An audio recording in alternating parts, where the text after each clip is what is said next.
Hello, everybody, and welcome back to the Barely Bookish podcast. Today, we are continuing on with the vampire Lestat, and we are starting on. Well, we already started this part, but now there's a new chapter with a heading, which is Chapter 3 The Story of Armand. We can't keep saying juicy. I have to, I keep editing this episode, and I'm like, man, or these episodes, and I'm like, man, we really just can't come up with anything else, can we? Yeah, honestly, I feel like that's the most appropriate adjective we can offer any of you, to be honest, because it continues to be juicy. Mm-hmm. And I feel like it's going to be juicy all the way up into the next part of this book.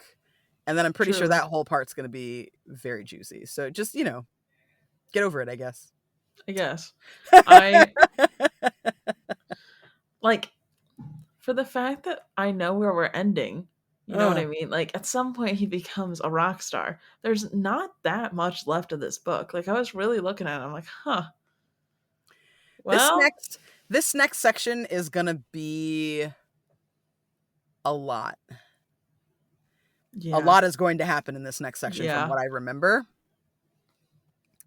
And the rockstar part does kind of happen toward, I think it's the second to last like part of the book. So the part after this next one we're about to do, because this next part I think is like the mid to late 1700s. He goes to Cairo. I think that's when I think he comes back from Cairo, and then that's when he finds Louis. So Okay. the rock star that we see is more like present day rock star Lestat than like 80s rock star Lestat, because that was originally the story, right? We've still not seen 80s glam rock Lestat, because like Queen of the Damned, for all its ills and goods, is like 2000s rock star Lestat, right? Mm-hmm. So even they kind of fuck with the timeline. So we've never really seen the true rock star Lestat that he is in the book anyway, but I'm very excited to like revisit all of that, because I feel like he takes a lover, and I can't remember who it is that he takes as a lover, but like I don't think it's Ooh. Daniel. I think it's someone named David. And Ooh. yeah, which like if it is David, that'll be interesting, because the Talamasca show just started on AMC, and David is a member of the Talamasca from what I recall. Okay. So again, I don't know. I'm not sure, because it's been literally 1,000 years since I read these books. But I do think we are in for quite a ride. And you guys are in for quite a ride just in this episode alone, really. So much happens. So much happens that we're about to discuss. I don't even know if we're gonna get past chapter 3 with how much is happening. Genuinely, it is chock full. Like, so much intrigue and drama. So let's get right into it. Yeah. So we find out that Armand is Russian, and when he was little, my brain says Tatars, maybe? I don't know. Came and kidnapped him while seemingly destroying his entire village. So then he was taken to a slave auction block, and he became like a sex slave to the Vatican, I think? Yeah, that's the energy. He was sold into slavery. It's like human traffic, like what we know as human trafficking now, but like the old school version. Yep. And we all imagine this is like an actual, like, I don't know. I think of the Pirates of the Caribbean, like they're standing right before they get hung. That's what I'm imagining. Is like the vibe there. After he's wait, sorry to interrupt. It is the Tatars or Tatars.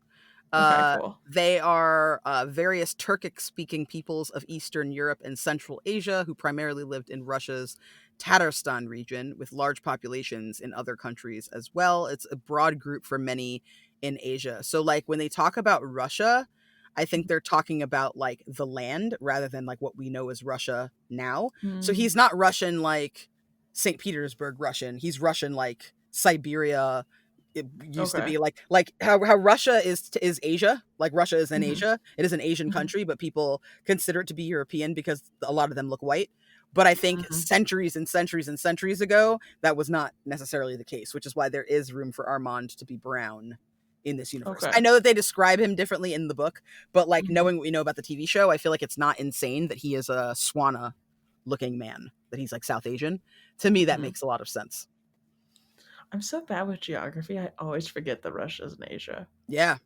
And Like it's I wild just too, because if you look at Siberian people look straight up Asian, a lot of them. Like, yeah. yeah, like I think a few years ago on America's Got Talent or The Voice or something like that. I can't remember which Mhm. show it was, but there were some Siberian performers that were on Mhm. that show, and it was very interesting. Really cool, like exploration of like culture. And I think what like it happens too with Icelandic people. Like if you look at Bjork, Mhm. a lot of people think Bjork is Asian. She's not. She's Icelandic, right? That's technically a white person. But Mhm. like because of like indigenous people, right, in that land, a lot of people have Asian traits because of the indigenous cultures that lived there before. Mhm. So, very interesting. To see like even if you go to like for example South America, there are people that come from or even honestly, even Puerto Rico, like the Taino culture. The Taino culture are Puerto Ricans that are like from Puerto Rico, but like are Mhm. ancient, like are like native people, basically, right? The Mhm. native people of that land.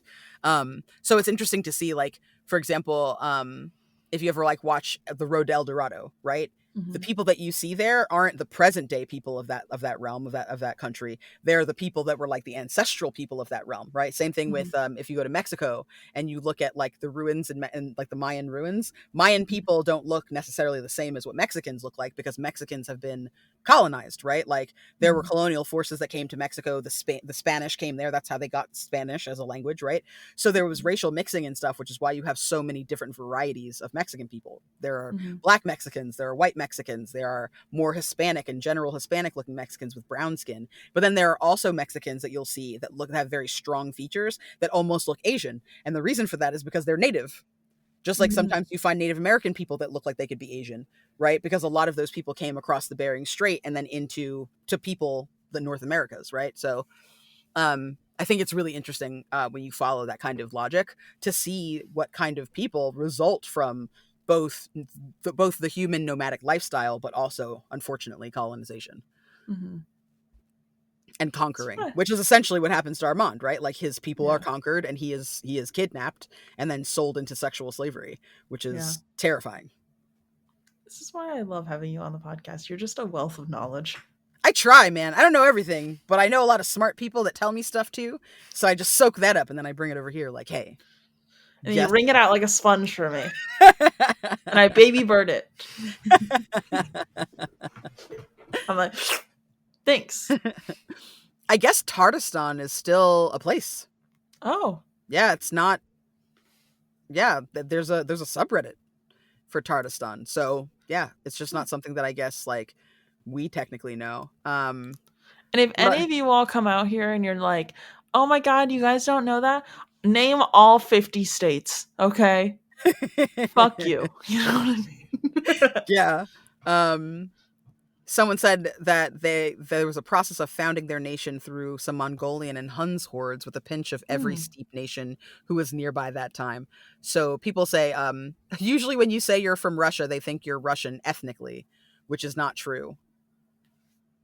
So some people are saying it's like Kazakhstan, kind of, which Okay. like a lot of people think is Middle Eastern, but like that's not really Middle Eastern technically. You know, Oh, very interesting, very interesting. We're learning today, everyone. I know. I feel like we need to do a little deep dive moment. Like, Yeah, man, can we just like all be paid just to be able to do research for a second? Like, please. just let That would me make go me in my so little happy. rabbit holes. Yeah. I require so little. So after um being owned by the Vatican, apparently, he then gets sold to a vampire.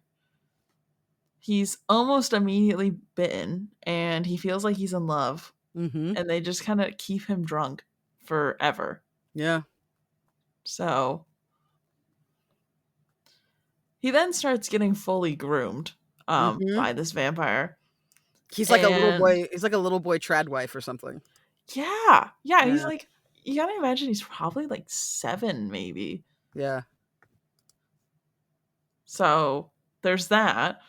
Um, and then the vampire's like, once you get a little bit older, I'll turn you. And I'm like, sir, back the fuck up. I'm calling CPS. What the fuck?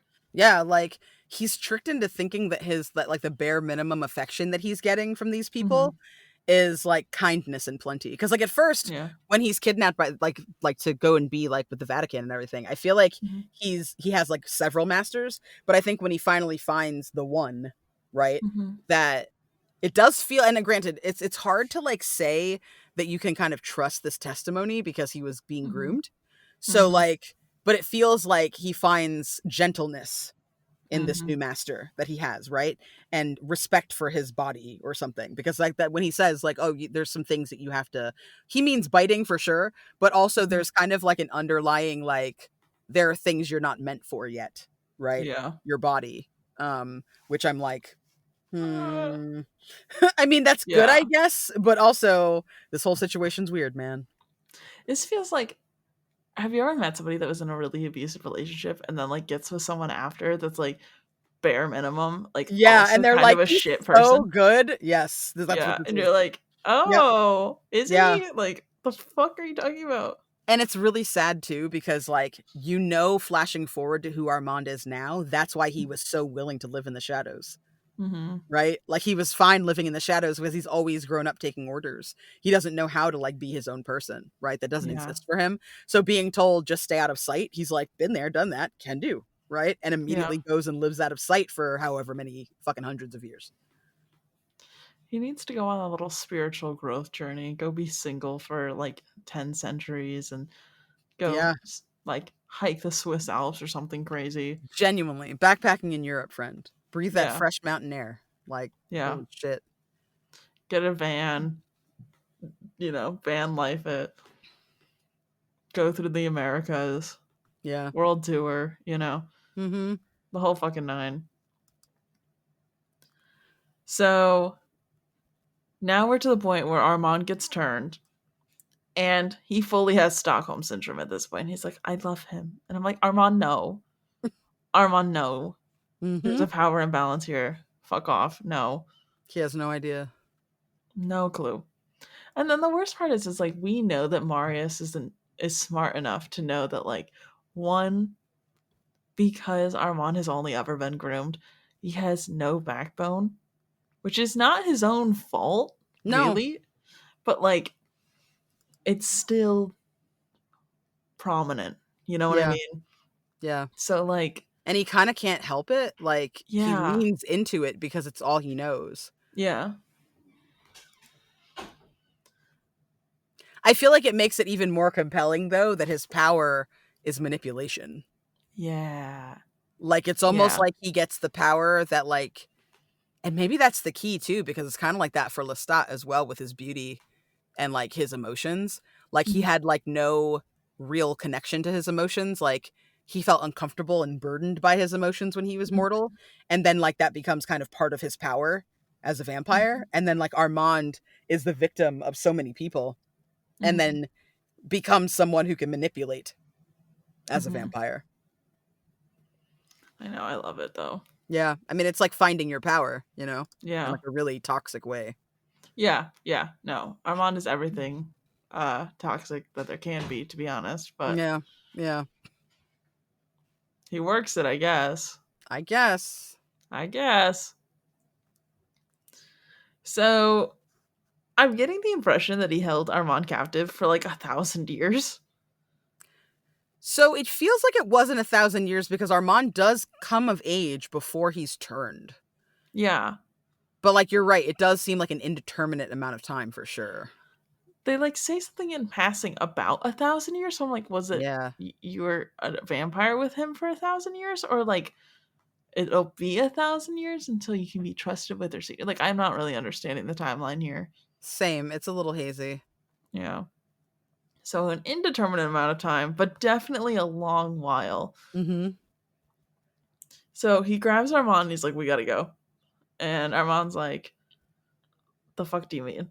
But they start running the rooftops. They're being chased by people saying that they're heretics and blasphemers. Mm-hmm. Blasphemers? Yeah. Blasphemers? Blasphemers. Blasphemers? Everybody Armand has ever known in his entire life is thrown into the fire. Yep. They then shove Armand into the fire, ask if he will serve Satan as he should be served. He's like, I guess. because he's like, what the fuck else am I gonna do? Like, I don't want to die here. And then they're like, all right, cool, pull him out. I'm like, okay, so that's how we recruit. I mean, like, I wrote down, man, these fucking satanic Republican vampires are the fucking worst.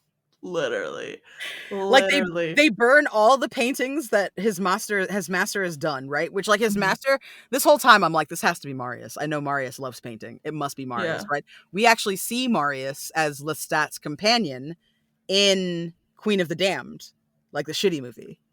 Oh, I forgot That's about that's this. who he's tracking. Played by Okay. Vincent Perez, I believe the actor's name is. Yeah.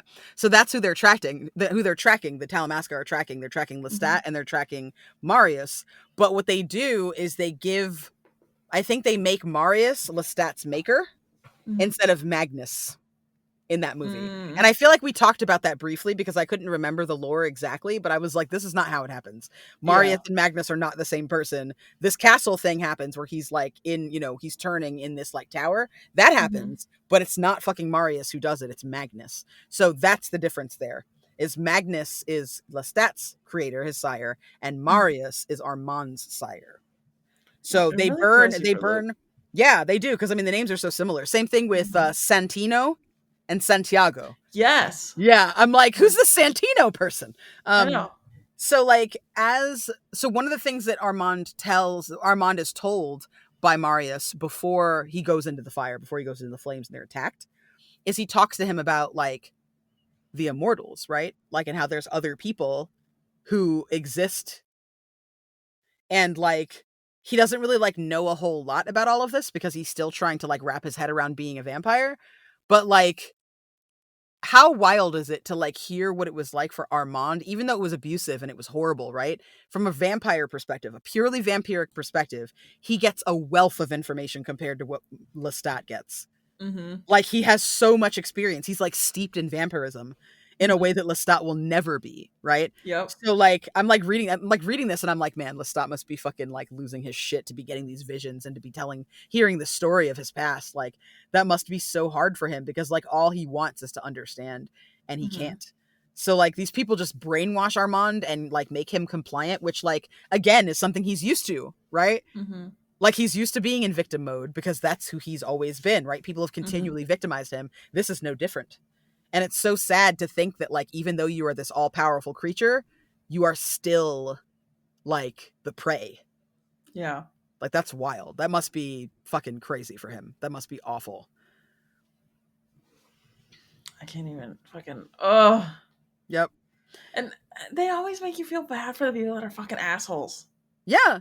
And then like Armand hears that singing, right? He hears like this beautiful singing and the singing like helps him rise out of like his sadness and his despair and like Mhm. takes him like gives him that second chance to reply to them and say, "Yes, you know what? I can do what you say. I'll turn away from all Mhm. of that lush and kind of voluptuous life, right? All that vice and sin. Like I'll turn away from that and I will devote Mhm. myself to being the purest evil to be an affront to God because that's like essentially what they want him to be, right? Mhm. They say that like the vampires, a real satanic vampire's role is to serve as an affront to God and to offend Mhm. God as much as possible, right? Mhm. And so I'm like, man, like there's so many things that could mean, but they choose to make it mean that you have to be like this creature of darkness in the night and you have to lurk and prowl and all this like Yeah. underbelly shit, right? Like not like the lavishness of the life Mhm. that a vampire would live, which I think is funny because the church sees that kind of lavishness as the problem, right? So like if he wanted to be an affront to God like in a modern sense, being Mhm. extra gay, being extra revelrous, being extra into arts and sciences and experimentation and So as debunking, Lestat is. this is what I'm saying. That's the way to really be like, fuck you to God, right? Yeah, Like by literally. today's standards, like by Christian standards today, like that's how he would have been able to be his best self. So it's I don't know. He's such a tragic figure, Armand. Like, ugh, Yeah. kills me. And it's like, I know we can see exactly how he got here, but also go to vampire therapy. Like, there's got to be an option here. You know what I Yeah. mean? Yeah. Is there someone you can talk to? Just don't keep repeating the cycle, Oh Armand. my Like, God. Jesus Christ. Yep. So they demand Armand to tell all of them where those who must be kept are. And he's like, I have no fucking clue. Like, he does not trust me. He's never trusted me. I know that it's a thing. I've heard him say that. No idea where they're at. Mm-hmm. So we do find out that it was Marius. Yeah, okay, sorry.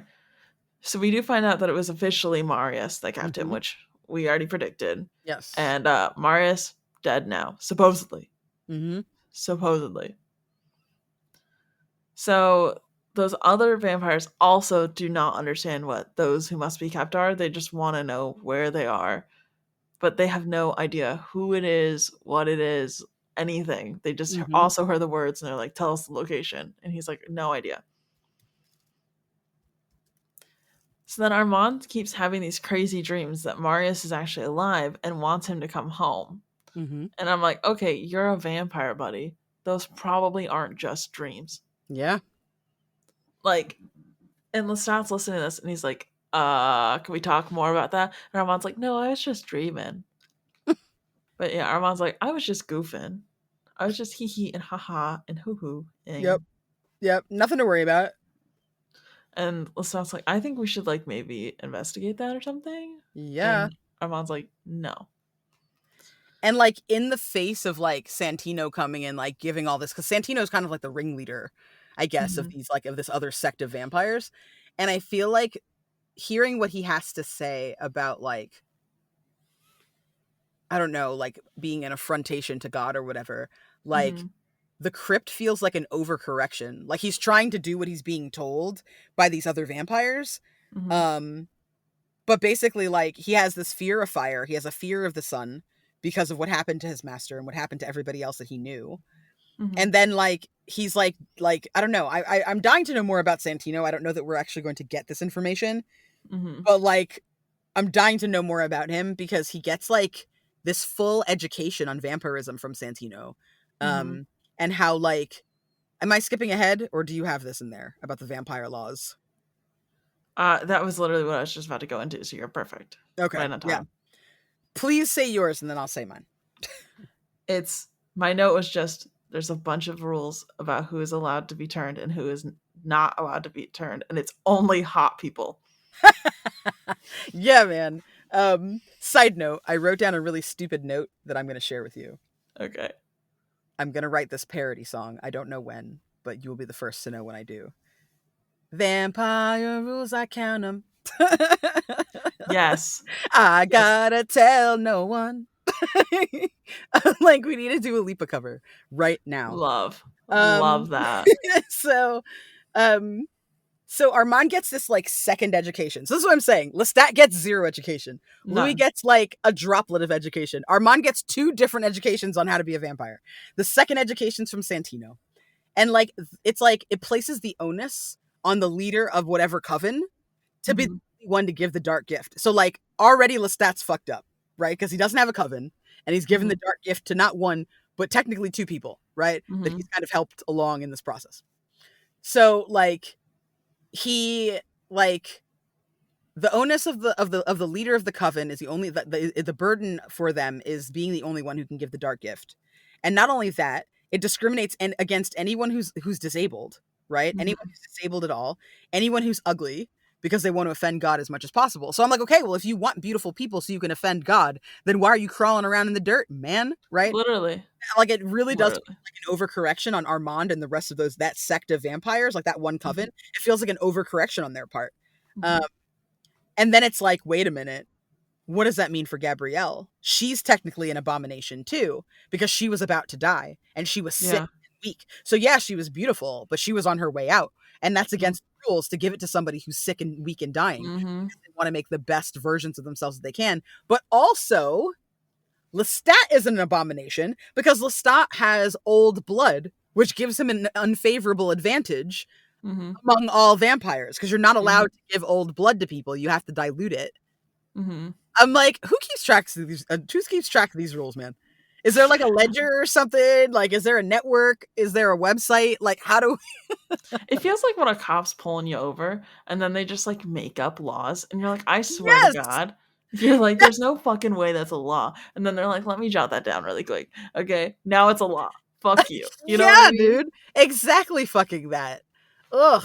It's such a problem. Like, I feel like there's such a like a totalitarianism to this vampirism that they are like trying to kind of show us. And it's so I love how counterintuitive it is to like the decadence that we think that we associate with vampirism presently, right? Hmm. Like I feel like that's really I don't know, it's like a well thought out characterization of vampirism on Anne Rice's part to give us that difference. So I definitely agree with you. I I just this whole rule system insane. Mhm. Mhm. Does not make any sense. No, Not a quite lick. wild. Quite wild in fact. So Armand dims Marius in his mind so that no one can find him because he's like, what if he is alive? Like, Mhm. just in case, you know? Which is such a wild concept to be like, oh yeah, just in case the guy I saw get burned in the fire, if he is alive, let me just like not think about him and the fact that he's been reaching out to me and trying to text me and call me. And I was trying to do the Kim Possible thing and I couldn't. What is it?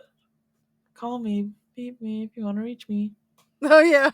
Yeah. But I was like, carrier pigeon? I don't know.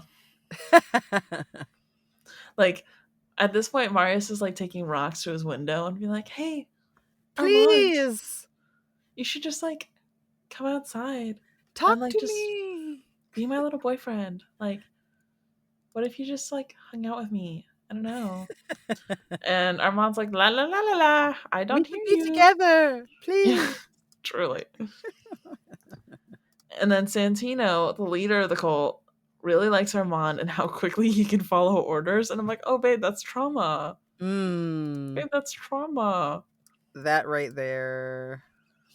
So they're like, okay, Armand, because you're so good at just, doing exactly what we tell you and nothing else, um, we're going to send you out on recruiting missions, which is basically fucking Christian mission trips, okay? Like, Yep, literally.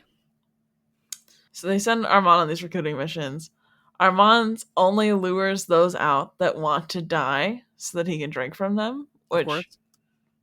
you know, Hmm. like what is it? People talk about how like cows, if they're really stressed out, it like taints the like meat or something. Like, do you Yeah. think that that changes the blood flavor? Honestly, yeah, I think fear does fuck with the blood flavor. Yeah. I Yeah. feel like that might be in another book, but I can't remember if it's a positive thing or a negative thing. Mm. So Armand is only eating out of emos apparently, Mhm. Mhm. and then we find out Armand has two secrets. That one, he'll never turn anyone, and also he's his other secret is that he's in unimaginable despair, which like, babe, that's not a secret. Honestly. You mean all the time? Yeah. You mean literally all of the time? Yeah, literally. I was like, okay. Like, I Oh think my everybody in god. the town knows, but go off, King. Like, hello.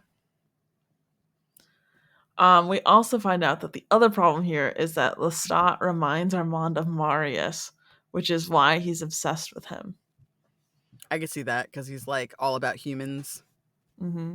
He like Like, takes such like I don't know, such he feels for humans. Like mm-hmm. there's like an affinity he has for them and that's like super fucking offensive to a lot of Mm-hmm. people. Yeah, so we learn of some other vampires that are called the Children of the Millennia. We've got Mm-hmm. Mael, Pandora, Ramses, and then Marius is the last one. Mm-hmm. Um, and like there are so many. So part of what I notice about this is something I think I've said here before. Listeners, I don't know if you know this about me. You probably do if you've been listening all this time. But I'm very big into tabletop role playing games. Mm-hmm. I love them. I love telling stories, and I've been playing a lot more Vampire the Masquerade recently. And there's a lot of terminology in these books that are also in Vampire the Masquerade, and I feel like that can't possibly be a coincidence. Like the Sabbat, right? For example, the Sabbat is used in both of those texts, and I'm just like, Mm-hmm. how much of this comes from comes from Anne Rice. So now I have to fall down that rabbit hole some other time. And then like it was Armand's job to like you said, to proselytize and like worm his way into getting like wayward vampires into a coven, which like is it's so bizarre because it's like part of like his skill set that like causes him to be the role that he is with Les Innocents. And Mhm. then he uses those same skills to lead again at the Théâtre des Vampires, right? Mhm. So he's got like these like vampire this vampire resume. Mhm. And I'm like, what is this? It feels so cruel that like he has this distinct ability to lead, yet has been a Mhm. follower for centuries upon centuries upon centuries. Like that is Mhm. so sad. And part of me feels like there is absolutely going to be a moment where Marius shit talks him in that way. Where Marius was like, I was Yep. waiting for him to like be himself. Like part of me in the back of my mind, and like obviously I don't know if this is true or not, but like in the back of my mind, I'm like, is Marius alive?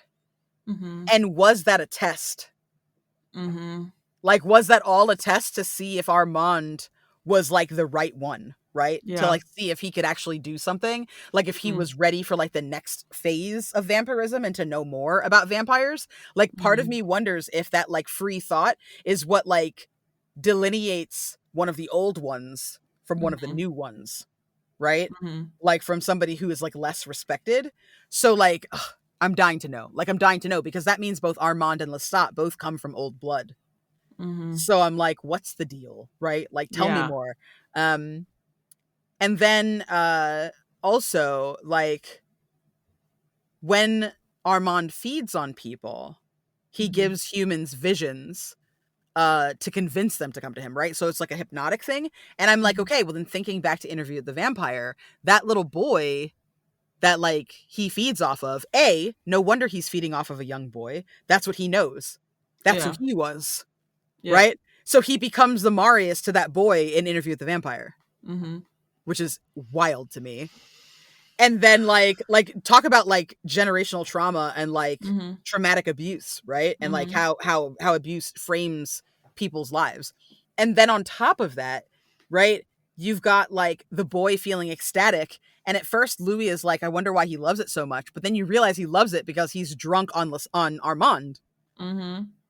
And I'm like, does Mhm. Louis know that? Does Louis know he Yeah. was drunk on Armand? Oh my god. Um Literally. So then Armand is like, well, I have some secrets. I've never worked the dark trick. Like I've never passed this on to anyone. And I think Mhm. that that stays true because I don't Mhm. think anyone in the Théâtre des Vampires say that he's their maker at any Mm-mm. point. So he never passes on the dark gift, which he calls the dark trick, like working the Mhm. dark trick. Mhm. He won't pass on the dark gift, and he hates being a vampire, only feeds when he must, and holds so much disdain for his fellow vampires, which I'm like, okay, well, we see that come out in Mhm. those final scenes where Louis gives Armand a reason to leave because Armand's like, I can't stand these motherfuckers anyway, right? Like Yeah. Armand is like happy to like burn that place to the ground. And like in Mhm. the show, you're like, that's your family. Like, why would you do that to Yeah. them? And now we're like, oh, because you can't stand these motherfuckers anyway. Oh, okay. And you fall for Louis because Louis wants to eschew everything that is vampirism and find his own way of doing it. And Mhm. Armand's never been able to access that. So through Mhm. Louis, he is able to do that, which is how we see them in Dubai, right? We see them living Yep. together in Dubai, and Yep. Armand is living this fake life that he's only living because of Louis, and has this Mhm. tenuous connection that Louis doesn't realize is this like threadbare connection between the two of them because Mhm. Armand has all these fucking secrets. Yo, it's so fucked up. It's so fucked up. So And then fucked like up. the red velvet remind with Lestat, right? That Mhm. what you were saying about how like how Armand is reminded of Marius by Lestat. It's the red velvet, right? The cloak Mhm. that like Mhm. Nikki buys him. To me, Mhm. I'm like, that's like the ultimate affront, right? Is that Nikki, before he's a vampire, buys Lestat that robe, and that is Mhm. why Armand is drawn to him to watch him in the cemetery. Mhm. Like wild shit. Wild shit. Wild. And it's the same reason that fucking, well, kind of. Like it was a big thing too with Magnus taking Lestat was that fucking red cloak. Mm-hmm. Yep. Like everyone's a bull and they see that red and they're like, "Ooh." Part of me is like, does Magnus know Marius? Does he have the same issue? Yeah. Does the red symbolize like this the seat of power? that they Mhm. can't get enough of, right? Because Mhm. Marius sounds like he's a bigger fish than Magnus even was. Mhm. So, like, I don't know, man. Like, she weaves such a complex web in her writing. Like, Yeah. she does tend to go on a bit long. She's very florid in her prose, but like, Mhm. I mean, like the murder board she must have had while writing this fucking series, right? Like, Yeah. I imagine she must have had like 6 different fucking cork boards in her house that had a bunch of Mhm. strings from person to person, like big giant circled names like Marius question mark, Magnus question mark, and then like a red string between them and like a little like note hanging off of it that's like this one time Marius and Magnus had lunch at a cafe at Yep. 12 o'clock midnight, right? Like I wish that I could have like seen her process because it feels like this is just so like there's a depth to this that is so unexpected, Mhm. and I don't know, I'm very into that. I know, Very. I'm obsessed. My thing is though, if I was Anne Rice, I would literally be like, "And upon my death, burn the murder boards. Yes, Nobody else can know." You know what I no mean? one can know. Don't release the information. I agree. Keep it to yourself so no one can come behind you. Yep. But I'm like, Yep. is there some like Anne Rice museum in New Orleans right now where all that shit is just hanging in a fucking for everyone to see? Like, if Oh, so, we're gonna need to take a field trip. yeah. Uh, take a little field trip. Like if Um, there's an Ernest Hemingway house for Anne Rice, fuck please, Ernest. You know yo, what I mean? hello. Get Oh me my there. god, please. I'm gonna write them and be like, "Hi, do you have group rates available? Yeah, literally. We're You're gonna gonna be bring like, all of the barely bookish listeners, and we're gonna go on a field trip together." I'm just gonna be like, how small of a following can I have for you to consider me an influencer, please? I'll pay my own way into the door, but like, please let me take an abundance of photography and make way too many posts about it. Thank you. That part. Oh my god. Such a rich series. It's so funny. I love that I'm reading this with you because like I love reading things with you, and it's like reignited my interest in this series that like captured me like head and heart so many years ago. Yep. And like it's been wonderful like getting back into it cuz now I'm like I'm all up in the conspiracy again. Like I can feel it. Like it's so familiar and I'm like like Hmm. reading these books like a total freak like yeah, I got to get more information. Yep. Full like fucking. I'm like, where's the fanfic? You know what I mean? Like, AO3.com. Oh, .org. Oh no. Yeah, very much my energy. But it's fine. It's okay to be obsessed with stuff. It's fine. We're not totally hurting anyone. normal. Yeah, totally normal. All right, that is all we have for this episode. Candace, where can the people of the internet find you and the stuff you're working on? You can find me at the Candace Marie on Blue Sky, at Candace the Magnificent everywhere else. I am one quarter of 3 Black Halflings, so please check us out wherever you get your podcasts. I am also in the new podcast 2000 and Late by Lauren Shippen. If you've ever heard of the Bright Sessions, she is the creator of that. I had a great time on 2000 and Late. It's about a young woman named Harper who finds out that there's a demon inhabiting her body. It's very much like if you like Venom and Eddie Brock, it's kind of that energy, that kind of relationship between her and her demon Havoc. Really fun project to work on. It's getting really nice reviews everywhere. People seem to really enjoy it. So you can catch me throughout that series. And you can also hear me on Bloom and Blight, which is a Girl by Moonlight podcast. If you are interested in APs or if you like Dropout, Dimension 20, Critical Role, or Worlds Beyond Number, you can hear the AP Girl by Moonlight. It is a trans and queer-led podcast, which is also majority BIPOC, all about what happens when a group of magical girls lose their leader and have to figure out how to save the world without her. Oh, and oh my gosh, there is a special episode called Star 1100.1 over on Feminist Fairy Tales. Feminist Fairy Tales is a podcast, an audio drama that seeks to work with up and coming authors and new playwrights to make audio drama episodes. Some of them are 2 or 3 episodes long. This new season, season 3, their very first special episode, which is a one shot, Star 1100.1 AM, stars me as Wendy Darling. And it's basically a new take on Peter Pan. So if you Cute. could go over there and give it a listen, I'd appreciate it. Oh, I love that. I love that. And Yeah. we love a reimagining over here on the Barely Bookers podcast. Hell yeah. Plus, we will see you all in 2 weeks with another episode of the Vampire Lestat. Bye, everybody. Bye.